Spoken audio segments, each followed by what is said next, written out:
Ndabasuje cyane bakunzi ba Amazon Media Rwanda, tugiye kubana mu incamake z'amakuru y'imikino haba mu Rwanda ndetse no hanze y'u Rwanda mu mashampiyona atandukanye. Ndizera ko mutwumva neza cyane, haba iburasirazuba, iburengera bwaryo, amajyaruguru, amajyepfo, mu mujyi wa Kigali by'umwihariko aho Amazon ikorera, ndetse n'abatwumva bari hanze igihugu cy'u Rwanda, mwese mbifurije icyumweru cyiza. Nje mugiye kubana nitwa Eri Meshake, reka dufate akaruhuko tuze mu kanya gato tuyabagezaho. Nk'uko umunyarwanda bivuze ngo ijya kurisha ihera ku rugo, turahera muri shampiyona y'u Rwanda dusoreze hanze y'u Rwanda. Muri shampiyona y'u Rwanda icyo twababwira ni iki: kera kabaye nyuma yo kumara iminsi ibabaza abafana bayo, Rayon Sport yihereranye Rutsiro iyitsinda 3-0 mukino wayoroheye cyane, maze abafana bayo bati uko bisa kose ikibazo cyari umutoza. AS Kigali yafashe Marine iyikubita 1-0 rwose yiruka cyane, ariko mu mukino wabanje kuyigora. Bugesera na Gasogi United banganyije 0-0, Muhanga na Etincelle banganyije 1-1, maze Gorira na Gicumbi nabo banganya 0-0. Nikigaragara nuko shampiyona imikino y'ejo yaranzwe n'ibitego bikeya cyane, ntago zatsindanye cyane. Hanze y'u Rwanda tunyaruka gake, twihuta cyane kuko iminota yatugendanye. Muri Premier League ejo ku mukino wabaye ejo nuko Chelsea yasanze Nottingham iri mu bibazo bikomeye cyane, itsinda 3-0, ariko ikibazo gikomeje kuba iki: Chelsea mu mikino 5 amakarita 5 y'umutuku. Sinzi ikibazo kiri muri Chelsea kabisa ku bakinnyi bayo bakomeje kubona amakarita atukura. Brighton yafashe Newcastle itsinda 1-0, 2-1 mu mbabarire. Newcastle kuva yarekura uwo bita Alexander Isaac akigira mu ikipe ya Liverpool ikomeje kugarikwa,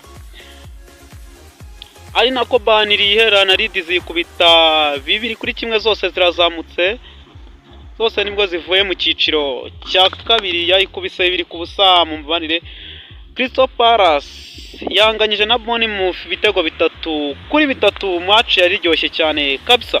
Manchester City yafashe Everton bigoranye ku munota ya nyuma kabisa, match isa nk'irangira, iyikubita 2-0 byo byari cyabanje kugorana, ariko umusore ukomeye cyane wa Manchester City bita Erling Brot Haaland yayifashije kubona amanota 3, ndetse ihita ifata n'umwanya wa kabiri ku rutonde rw'agateganyo, kuko yabaye ya kabiri nyuma ya Arsenal yarayitsinze nayo igitego 1-0, ifite amanota 16. Bivuze iki? Bivuze ko Pep Guardiola irangayo gake yagucaho, ndetse yaramutse agucitse byaba birangiye.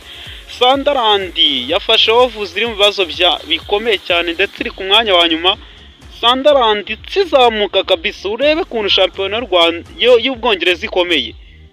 Ikipe ya Sunderland irazamutse, Wolves imaze mu cyiciro cya mbere igihe kirekire, ariko Sunderland yafashe Wolves ifite abakinnyi bakomeye barambye mu shampiyona, ikubita 2-0 kabisa. Ari nako Fulham ku kibuga cyayo Arsenal yayisanzeyo itsinda 1-0 cya Leandro Trossard kuri passe ya Magalhaes. Arsenal set cyo nababwira nuko Mikel Arteta nubwo imvune zikomeje kugenda ziza buhoro buhoro, ariko ari gukomeza kubyitwaramo neza kabisa. Amaze gufata umwanya wa mbere, ubu tuvugana amaze gufata umwanya wa mbere n'amanota 19.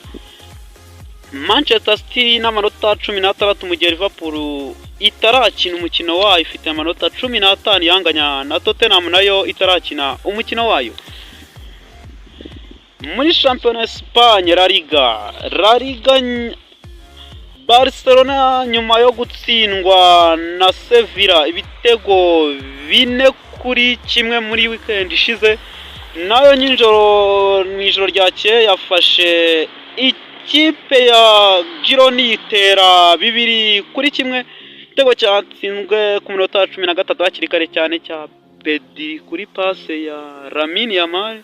ndetse na Ronald Araujo ku munota 93 kabisa byari byagoranye kuri passe ya Frank de Jong.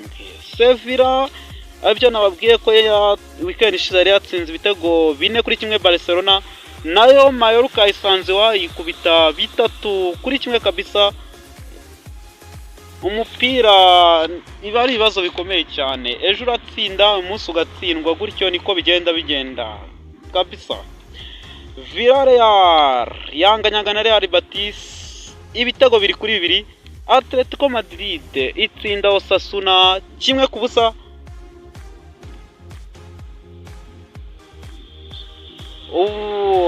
Twamaze kubabwira neza cyane ko nyuma yo gutsinda Barcelona afashe umwanya wa mbere n'amanota 22, mu gihe mukeba wayo bihe byose Real Madrid itarakina n'amanota 21. German Bundesliga ho bari bicika, turavugaho duke kuko ibyaho bari bicika. Bayern, uvuze ko Bayern itatsinze riba ari ikosa cyane, kuko imikino yose Bayern ni intsinzi gusa. Bayern muri derby yari ikomeye cyane. Bayern yafashe ikipe ya Dortmund itsinda 2-1. Har Edward Ken ku munota 22, ndetse na Oris uri kwitwara neza, umusore mushya rwose, umusore mushya bakuye mu ikipe ya Paris Saint-Germain atabona umwanya, ariko akomeje kwitwara neza mu ikipe ya Bayern. Yatsinze igitego cya kabiri ku munota 79. Ayandi makuru, ikipe ya Tottenham ku kibuga cyayo yari yakiri ikipe ya Aston Villa, ariko Aston Villa itabyitayeho na busa, iragiba kubitiraho ibitego 2-1. Tottenham ikomeza kugumana amanota yayo 15. Tunyarukire Imasa Saidi kuri Anfield. Ikipe ya Manchester United yari imaze imyaka 9 itabasha gukurayo amanota 3, ariko uyu munsi ku yako gahigo ifashe Liverpool ifatirana mu bihe bibi yibereyemo itsinda ibitego 2-1, bikomeza guha amahirwe Inzovu kwibera mu giti.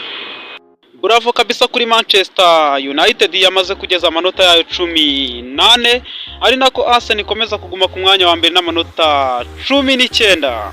Mwakoze kudukurikira muri izi camake, mbibutse gukomeza